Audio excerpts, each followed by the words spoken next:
กินอาหารเมืองลาวเด้อพี่น้องเฮามากินอาหารเฮ็ดลาวไต่พี่น้องเอ้ยแกงเฮ็ดบดพี่น้องเอ้ยไปพี่น้องมากินแกงเฮ็ดบดนำกันเด้อพี่น้องเฮาไปพี่น้องเอ้ยไปโอ้มันเมนูแกงเฮ็ดบดพี่น้องเอ้ยมาเด้อมากินแกงเฮ็ดบดนำสาวนูน่าเด้อบุญพี่น้องเฮาอาหารแบบลาวๆอาหารแบบบ้านนาเฮาพี่น้องเอ้ยมาFC เปิดสมองสุบอนมากินแกงเฮ็ดบดนำกันเด้อวันนี้เด้อกินข้าวเสาน้ำกันโอ้มันเมนู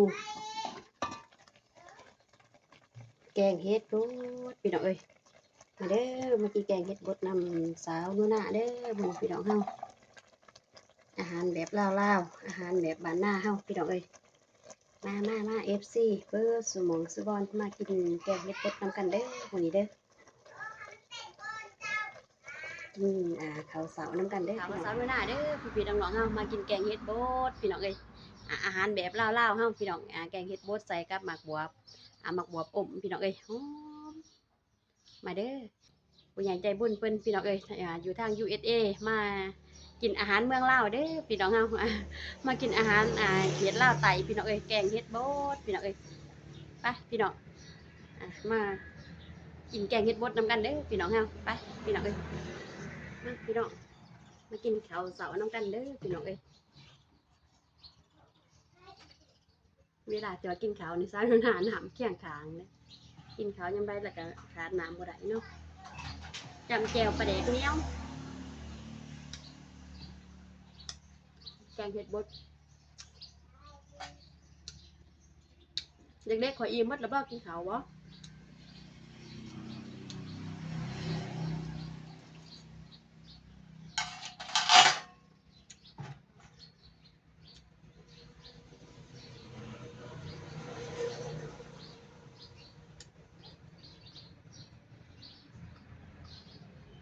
แดดร้อนแต่เช้ากันนี่พี่น้อง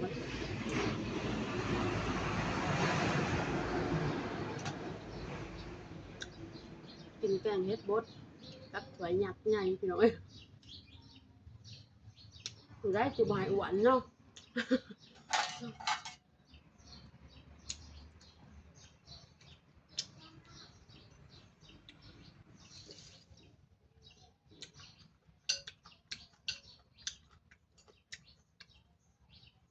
กินคนเดียวตามเคยพี่น้องเอ้ย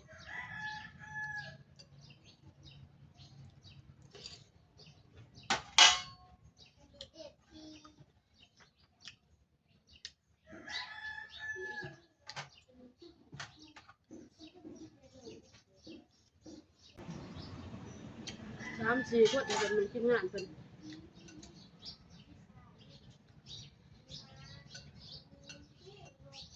พ่อแม่เพิ่นไปปั่นเขาเด้มีพี่น้องห้าปั่นเขาพี่น้องเอ้ยก็เลยว่าเส้นทางมันใกล้แน่บ่ได้เอาเด็กๆไปก็เลยมาฝากไว้น้ำซังหน้ามันพี่น้องเอ้ย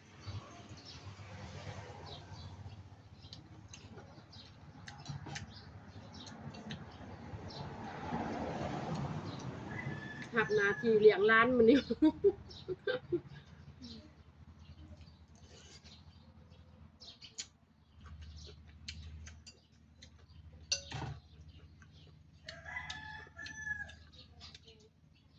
หับนาทีเลี้ยงร้านมันนี่เนาะ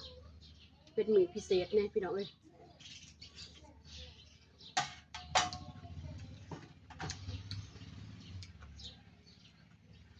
วันนี้นี่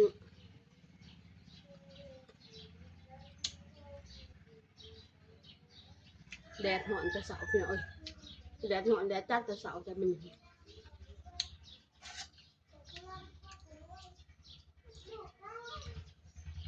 หรือว่าความหนาวสิหมดละบ่เนาะหรือว่าจังได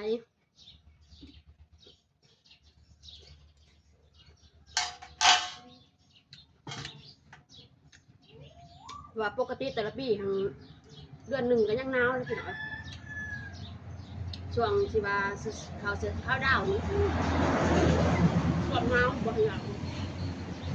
รวมเสือ2-3 สันยังมีความหนาวอยู่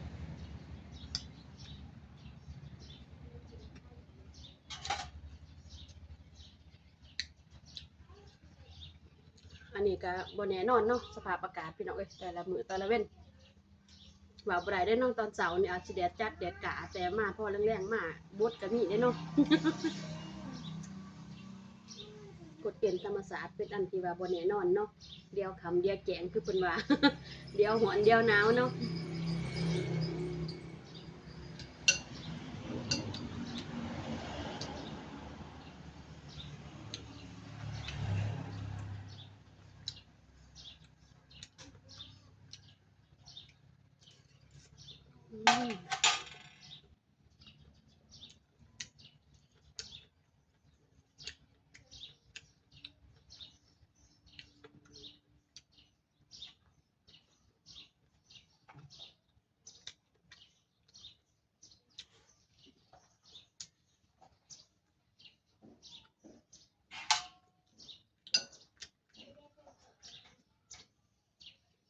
ของมักที่สุดเด้นี่แกงเห็ดบดนี่ยังว่าพากันว้ามันพี่น้องเอ้ยซื้อเฮ็ดบด ซื้อน้ำกันกระเซานิดเพราะว่าแม่ค้าเพิ่นมาขายกะ6 โมงครึ่งเนาะ6 โมงครึ่ง6 โมงแรงพี่น้องเอ้ยปิดบ้านเบิดได้ปิดประตูบ้านเบิดเลยพี่น้องเอ้ยเพราะว่าเพิ่นมาแต่ผู้ค่ำก็เลยว่าลงมาขายเฮ็ดบดกับค่ำแน่เพิ่นว่าแม่ค้าเพิ่นอยู่หน้าทางพี่น้องเอ้ย ใส่เอาบ่เพิ่นว่าเฮ็ดบดนี่หน่อยตรงจังได๋เนาะเลียงหูฟังได้พี่น้องเอ้ยหน่อยเขาหยานแนวบ่ดีเนาะเลียงหูฟังแม่นบ่ไผสิมาเกิดขายเฮ็ดบดสว่างสิว่า6 โมงแรกเนาะทางนี้6 โมงแรกมื้อได้พี่น้องเอ้ยเขตหมู่บ้านซะนา6 โมงนี่พากันเขาในบ้านเรือนเบิดเลยบ่ได้ออกไปนอกได้ส่วนน้อยสิว่ามีคนออกก็ได้ถ้าเป็นเขตที่ว่าชาวนาอยู่นี่ถ้า6 โมงแรกแล้วแม่นเขาไปในเรือนเบิดเลยพี่น้องเอ้ยอัดตูดที่ไล่เบิดเลยปิดประตูบ้านประตูเรือนเลยจังว่าแม่ค้าเพิ่นใส่เพิ่นมาขายเฮ็ดบดก็ยังว่าบ่ฮ้านได้บ่ฮ้านอยากออกไปหาเขาก็เลยว่าพังก่อนเพิ่นจนว่าเพิ่นว่านี่มาขายเฮ็ดบดเด้อเพิ่นว่าเพิ่นใส่สนิทเพราะว่าสนิทเพิ่นก็มาแต่เวียกทำแน่พี่น้องเอ้ยมื้อนั้นมาแต่คันเอาเฟืองเนาะแต่บ่ทันได้แกล้งแต่มื้อนั้นกำลังมาแกล้งนี่พี่น้องเอ้ย ยังว่าไปเอาอันน่ะเพิ่นว่าเอาอะไรกันเนาะ แม่ค้าเพิ่นว่าของใส่สนิทอันน่ะสนิทถามทงเท่าใดเพิ่นว่าสนิทว่าทงเท่าใดแม่ค้าขายเฮ็ดบดเพิ่นก็เลยว่าเอาซอยแน่เพิ่นว่า6 ทงหัน50,000พอดีสนิทถูราคาแล้วก็ว่าใส่แต่ซ้ำนั่นน่ะเพิ่นใส่ว่าอ่าเอ้ยเพิ่นว่าเอาบ่เฮ็ดบดข้ามาขายเฮ็ดบดเพิ่นว่าว่าโตก็ว่าทงเท่าใดยินอยู่เขาแต่บ่หานตอบ เพิ่นว่า6 ทงนี่50,000ว่าเอาแล้วก็ซั่นว่า ของหมักสำเนาะพี่น้องเนาะฮู้ว่า6 ทง50,000พากันญาติกันอย่างใหญ่ซอกเอ้ยน้องยังว่าพากันหัวควันกันอยู่ เฮ็ดบดความอ่อนพี่น้องเอ้ยกำลังงามกำลังกินนี่โอ้ยพอดีแซ่บดีพี่น้องเอ้ยยำนี่กรึดๆเลยโลด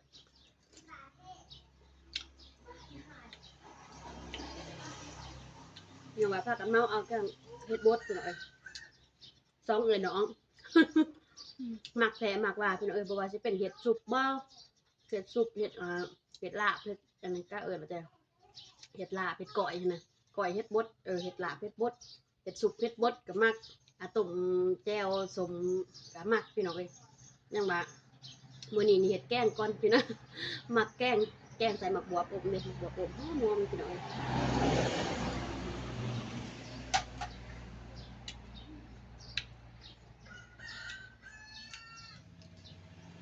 เขาเด้อเสียงรถบุญพี่น้องเอ้ย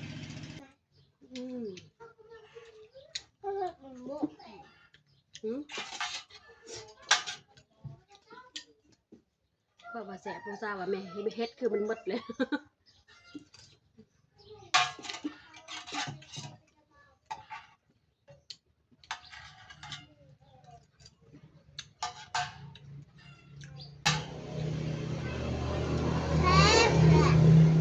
แสบว่ะแสบกินได้ขาวใหญ่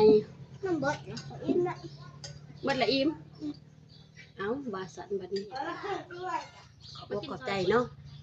เบอร์สุขุสุคนบ่ว่าสิอยู่ฝั่งลาวฝั่งใต้เนาะพ่อแม่พี่น้องเฮาพี่น้องทางUSA เนาะพอฮักเนาะ